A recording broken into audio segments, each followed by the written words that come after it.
I never thought a simple beach party in Miami would turn my life upside down. It was supposed to be a fun weekend getaway with my college buddies, a chance to blow off some steam before finals.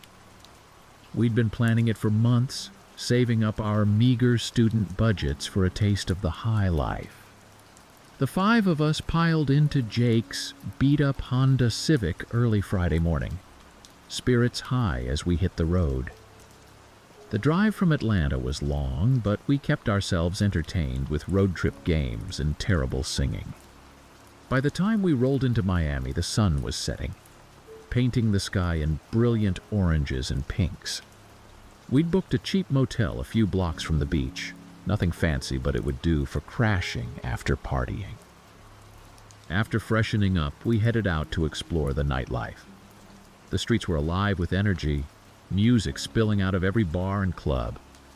We bar hopped for a while, getting progressively drunker and louder. It was outside some trendy nightclub that we met her. Tall, blonde, and impossibly beautiful, she seemed to appear out of nowhere. She introduced herself as Sophia and asked if we were looking for a real party. We were drunk enough to be intrigued, and she was gorgeous enough that we probably would have followed her anywhere. Sophia led us down a series of increasingly narrow streets, away from the main tourist areas. The sounds of the nightlife faded, replaced by an eerie quiet broken only by our footsteps and drunken laughter. I remember feeling a twinge of unease, but I brushed it off. We were 5 guys. What could happen? We ended up at a nondescript building with no windows. Sophia knocked on the door in a specific pattern, and it swung open. Inside was like nothing I'd ever seen before. The space was massive, much bigger than it looked from outside. Strobe lights pulsed in time with the thundering bass, and the air was thick with smoke and the smell of sweat and something else I couldn't quite place. People were everywhere, dancing, drinking, some doing things I'd rather not describe. But there was something off about them. Their movements were too jerky, their laughs too loud and long. And their eyes, there was a vacancy there that sent chills down my spine. Sophia disappeared into the crowd almost immediately. We stuck together at first, overwhelmed by the sensory overload. Someone handed us drinks, electric blue liquid in plastic cups. I took a sip and nearly gagged at the bitterness, but the aftertaste was strangely sweet. Things get hazy after that. I remember flashes, writhing bodies on the dance floor, hands grabbing at me, faces leering too close. The music seemed to get louder and louder until it was almost painful.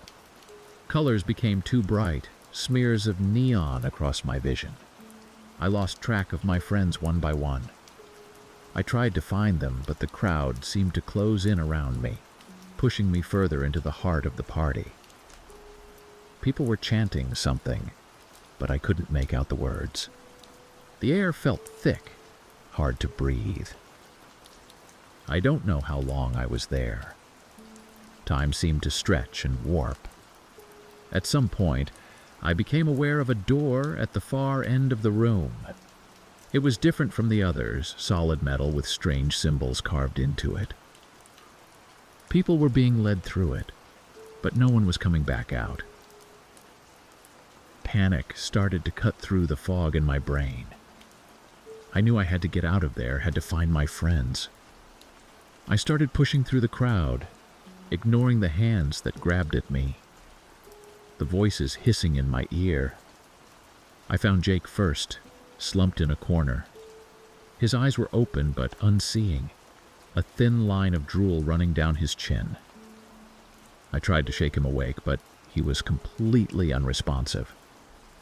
Looking around, I spotted Tim and Chris nearby in similar states. My heart was racing now, the last of the drug-induced haze clearing from my mind. I couldn't see Mike anywhere. The chanting was getting louder, and more people were being herded towards that metal door. I made a split-second decision. I couldn't carry all 3 of my incapacitated friends, but I couldn't leave them either. I propped Jake up as best I could and started dragging him towards what I hoped was the exit, silently promising to come back for the others. The crowd seemed to sense what I was doing. They pressed in closer, trying to block my path. Hands clawed at me, tearing my shirt, leaving scratches on my skin. I fought through, half carrying, half dragging Jake. I don't know how I found the exit. Luck, maybe, or some buried instinct for self-preservation. I burst out into the cool night air, gulping it down like I was drowning. I managed to get Jake a little way down the street before my legs gave out. I fumbled for my phone, intending to call for help, but it was gone. Stolen or lost in the chaos of the party. I looked back at the building, knowing I needed to go back for the others, but terror kept me rooted to the spot. That's when I saw her again. Sophia standing in the doorway. She locked eyes with me and smiled. It wasn't the warm, inviting smile from earlier. This was cold, predatory. She raised a finger to her lips in a shushing motion, then slowly closed the door. I must have passed out after that. I woke up in a hospital bed, my parents tearfully hovering over me. They'd been worried sick when none of us showed up back at college or answered our phones. The police had been looking for us for days. Days. We'd been missing for days, not hours like I'd thought. Jake was in the bed next to mine, still unconscious. The doctors said he'd been drugged with something they couldn't identify. Tim and Chris had been found wandering the streets, incoherent and dehydrated. Mike was never found. The police investigated, of course, but the building I described didn't exist. None of us could remember the exact location, and our descriptions of Sophia varied wildly. The whole thing was eventually written off as a bad drug trip, a spring break prank gone wrong. But I know what I saw, what I experienced. That party was real, and whatever was happening there, whatever was behind that metal door, it wasn't natural. I've tried to move on with my life. Finished college, got a job, even started dating again. But I can't forget. I see Sophia's face in my nightmares, hear that chanting in the quiet moments, and I can't shake the guilt of leaving my friends behind, of not being able to save Mike. Sometimes I think about going back to Miami, about trying to find that building again. But then I remember the vacant eyes of the partygoers, the sound of that metal door slamming shut, and I know that some mysteries are better left unsolved, so I stay away from parties now. I don't drink, don't do drugs. I keep to myself mostly. But I worry, because if it happened once, it could happen again. There could be other parties, others like Sophia, luring in unsuspecting victims. It was just another Friday night in Boston when everything went sideways. My roommate had been hyping up this exclusive party for weeks, some fancy shindig at a historic mansion outside the city. She wouldn't shut up about how hard it was to score an invite and how we absolutely had to go. I wasn't thrilled about it, but she can be pretty persuasive when she wants to be. So there I was, reluctantly getting ready for a night I already knew I'd regret. I threw on a simple black dress and heels, figuring I couldn't go wrong with that. My roommate picked me up around 9, already tipsy from pre-gaming. In hindsight, that should have been my first red flag. We arrived at the mansion around 10:30. I have to admit it was impressive. All Gothic architecture and sprawling grounds. A valet took our car, and we were ushered inside by staff in crisp uniforms. The grand foyer was packed with people, all dressed to the nines. Champagne was flowing, music was pulsing, and everyone seemed to be having the time of their lives. But something felt off from the moment we stepped inside. I couldn't put my finger on it, but there was an undercurrent of something. Tension, anticipation, Whatever it was, it made my skin crawl. My roommate immediately disappeared into the crowd, leaving me standing alone like an idiot. I decided to do a lap around the party, scope things out a bit. As I walked, I started noticing little things that seemed strange. Most of the guests were impossibly attractive, like they'd stepped out of a magazine. They all seemed to know each other, laughing at inside jokes and greeting each other warmly. But their eyes, there was something cold about them. When they looked at me, it felt like they were sizing me up, judging me. I found my roommate at one of the bars, flirting with some guy who looked like a model. She introduced me, but he barely glanced in my direction. His attention was completely focused on her, and she was eating it up. I excused myself, claiming I needed the restroom. As I walked away, I overheard the guy asking her if she wanted to see the special VIP area. Something in his tone made my stomach turn, but my roommate was nodding enthusiastically. I wandered around some more, trying to shake off the growing sense of dread. The music was getting louder, the bass thumping through my chest. People were dancing more wildly now, their movements almost frenzied. I saw a few people being led away by others, disappearing through doors I hadn't noticed before. Each time, the person being led looked dazed, almost drugged. I decided I needed some air. I found a side door that led to a terrace overlooking the grounds. The cool night air hit me like a slap in the face. I took a deep breath, trying to clear my head. That's when I noticed the man standing a few feet away, smoking a cigar. He didn't look like the other partygoers. He was older, maybe in his 60s, wearing a suit that looked expensive but slightly outdated. When he saw me, he smiled. It wasn't a friendly smile. It was the kind of smile a predator might give its prey. He started talking to me, his voice smooth as silk. He asked if I was enjoying the party, commented on how they didn't often get uninvited guests. My heart started racing. I tried to say something about my roommate inviting me, but no words came out. The man chuckled, a low, menacing sound. He suggested I come with him, saying he'd love to show me what the party was really about. I shook my head, finally finding my voice to refuse. His eyes hardened, the fake friendliness disappearing in an instant. That's when I noticed the two large men who had appeared behind him, both wearing earpieces. Security, but not the kind there to protect the guests. I did the only thing I could think of. I ran.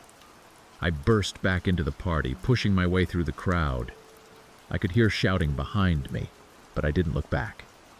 I had to find my roommate and get us out of there.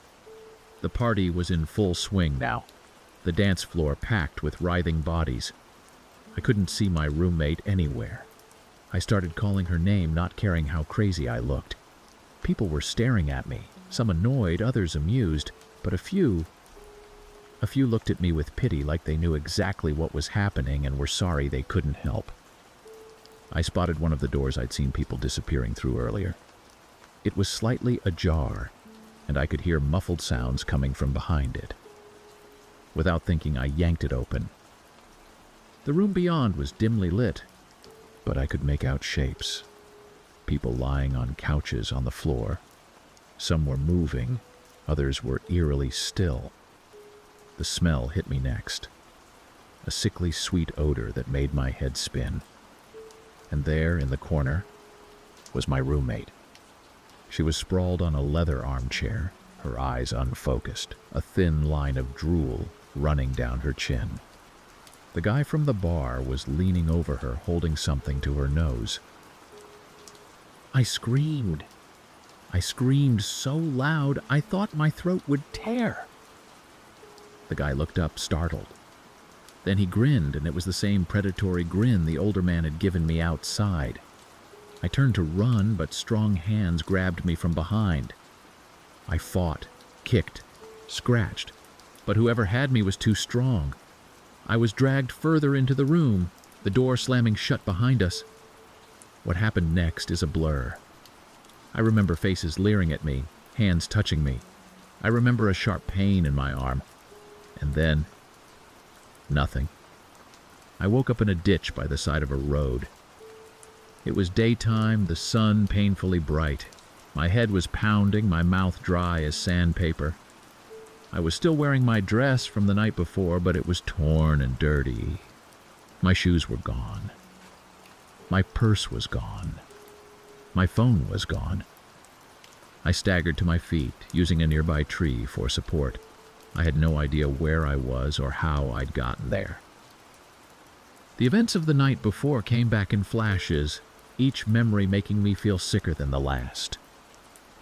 I stumbled along the road, barely noticing the strange looks I was getting from people in passing cars. Finally, someone took pity on me and pulled over. They drove me to the nearest police station, looking concerned but also slightly wary of me. At the station, I tried to explain what had happened. The party, the strange people, the room, my missing roommate. The officers exchanged glances as I talked, their expressions a mix of disbelief and concern. They took my statement, but I could tell they didn't really believe me. How could they? It all sounded insane, even to my own ears. Days turned into weeks. My roommate was officially declared missing. Her face was plastered all over the news, on flyers around the city. I was questioned by the police multiple times, but I left out some of the crazier details of that night. I knew how it would sound. I couldn't sleep. Every time I closed my eyes, I saw those leering faces, felt those hands on me. I jumped at every shadow, flinched at every unexpected noise. I quit my job, stopped going out. My friends grew worried, then frustrated, then distant. I became obsessed with finding out what had happened. I spent hours online searching for any information about exclusive parties in old mansions near Boston. I drove around the outskirts of the city trying to find that mansion, but it was like it had never existed. Months passed.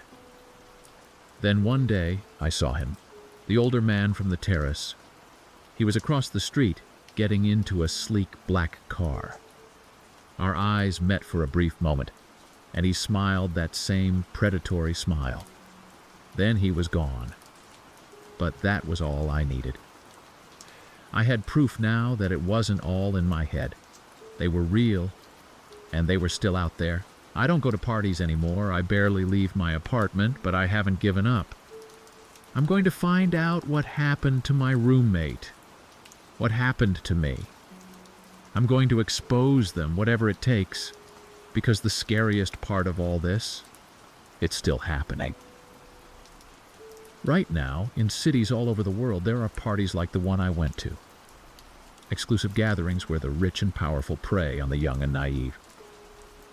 Where people disappear, and no one asks questions. So let this be a warning. Be careful who you trust. Be wary of invitations to places that seem too good to be true. And if you ever find yourself at a party where something feels off, where the smiles don't reach people's eyes and the laughter sounds hollow, get out. Get out as fast as you can and don't look back. 5 years ago, I moved to Chicago for a new job in advertising. Fresh out of college and eager to start my career, I was thrilled to be in such a vibrant city. But making friends as an adult is tough, and I was feeling pretty lonely those first few months. So when October rolled around and I heard about this huge Halloween party happening in Lincoln Park, I jumped at the chance to go. It was supposed to be at this massive old brownstone, one of those historic mansions that make you wonder how anyone can afford to live there. I spent way too much time on my costume, going all out as a steampunk inventor. I had goggles, gears, even a fake mechanical arm I'd crafted from cardboard and spray paint. Looking back, I probably should have just grabbed a cheap mask from Walmart, but I was desperate to make a good impression. The night of the party, I took an Uber to the address. As we got closer to Lincoln Park, the houses got bigger and fancier. We finally pulled up to this enormous brownstone with carved gargoyles on the roof and intricate ironwork on the windows. Music was already blasting from inside, and I could see costumed figures moving behind the curtains. I made my way inside, trying to project confidence I definitely didn't feel. The interior was even more impressive than the outside. Soaring ceilings, ornate moldings, antique furniture mixed with modern art. It looked like something out of a magazine spread. The place was packed with people in all kinds of costumes. I grabbed a drink from one of the bars set up around the main room and started to mingle. Most folks seemed to be in their 20s and 30s, lots of young professionals like me. There was a ton of talk about startups, crypto, and other tech stuff that went way over my head. As the night went on, I started to loosen up a bit. The drinks were flowing freely, and there was this air of excited energy. People kept talking about how this party happened every year, and it was always wild. Apparently, the host was some mysterious tech millionaire who went all out but never actually showed his face at the events. I was chatting with this group of people about our costumes when I overheard something that made me pause. Two guys nearby, not in costume, were talking in low voices about some kind of deal going down later that night. They mentioned a lot of money and something about encrypted files. It sounded shady, but I figured it was just drunk tech bros talking big. A little while later, I needed to use the bathroom. The line for the main one was insane, so I decided to explore and see if I could find another. I headed upstairs, wobbling a bit from the drinks. The second floor was quieter, with just a few couples looking for privacy in dark corners. I tried a few doors before finding an unlocked bathroom. As I was washing my hands afterward, I noticed something odd. There was this small symbol carved into the corner of the mirror, a circle with some kind of pattern inside it. It looked really out of place in such a fancy bathroom. Curiosity piqued. I started examining the other fixtures more closely, and that's when I saw it. A tiny camera, hidden in the frame of a piece of art on the wall. My blood ran cold. Why would there be a hidden camera in the bathroom? I quickly left, my mind racing. Were there cameras in the other bathrooms too? In the bedrooms? What was going on here? I headed back downstairs, unsure of what to do. Should I tell someone? But who? I didn't know anyone here, and for all I knew, they could be in on it. I decided to do some more investigating first. I started paying closer attention to the people around me, especially the ones who seemed to be running things. There were these guys in dark suits moving through the crowd, talking into earpieces. At first, I'd assumed they were just security, but now they looked more sinister. I also noticed that people kept disappearing upstairs and coming back looking kind of dazed. Some of them were rubbing their arms like they'd just had a shot. A sick feeling started growing in my stomach. What if this wasn't just a party? What if something much darker was going on? I knew I should probably just leave, but I couldn't shake the feeling that I needed to figure out what was happening. I decided to try and get another look upstairs, this time being more careful. I waited for a moment when the guys in suits seemed distracted, then slipped up the stairs. This time, instead of looking for a bathroom, I started trying doors. Most were locked, but one opened into a small study. Inside, I found something that made my blood run cold. There was a computer set up on the desk, and on the screen was what looked like a live feed from hidden cameras all over the house. I could see the main party area, the hallways, even some of the bedrooms. And in one of the feeds, I saw something that made me feel sick. A room full of medical equipment, with people in white coats moving around. I was so focused on the screens that I didn't hear the door open behind me. Suddenly, a hand clamped down on my shoulder. I spun around to see one of the guys in suits, his face hard and angry. The next few hours were a blur of fear and confusion. They took me to a room in the basement, zip-tied my hands, and started interrogating me. Who was I? Who was I working for? How much had I seen? I tried to explain that I was just a party guest who had stumbled onto something weird, but they didn't believe me. They kept pushing, asking about handlers and agencies I'd never heard of. It was like they thought I was some kind of spy. As the night wore on, I started to piece together bits of what was really going on. This wasn't just a party. It was a front for some kind of illegal medical testing. They were using the crowds and the chaos to cover up the fact that they were running experiments on unsuspecting guests. I was terrified, imagining all the ways this could end badly for me. But as dawn approached, something shifted. There was a commotion upstairs, raised voices, and the sound of breaking glass. The guys interrogating me seemed panicked, talking about police scanners and needing to clear out. In the chaos, they seemed to almost forget about me. I managed to wriggle out of the zip ties and slip out of the room. The house was in uproar, people running everywhere. I joined the crowd rushing for the exits, my heart pounding. I ran for blocks, not stopping until I was far away from the house. I found a 24-hour diner and ducked inside, ordering coffee with shaking hands. As the sun came up, I tried to process what had happened. For weeks afterward, I was a nervous wreck. I obsessively checked the news for any stories about busted medical experiments or mass arrests, but there was nothing. I jumped at every unexpected noise, convinced they had found me and were coming to silence me. I thought about going to the police, but I was too scared. What if these people had connections? What if coming forward just put a target on my back? Plus, I had no real evidence. It would be my word against theirs. Slowly, life started to return to normal. Months passed without incident.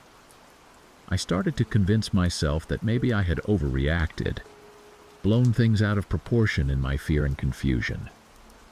But I never forgot that night. To this day, I'm extra cautious about what parties I attend and what I drink or eat at them. I'm much more aware of my surroundings, always on the lookout for things that seem out of place. I still live in Chicago, still work in advertising. But I'm always watching, always on guard. Every time I see news about underground medical experiments or human trafficking rings, I wonder if it's connected to what I saw that night. Thank you for watching. If you found these stories gripping, don't forget to subscribe for more spine-tingling content. For another hair-raising tale, check out our suggested video. And if you're hungry for more eerie encounters, dive into our playlist featuring similar chilling narratives.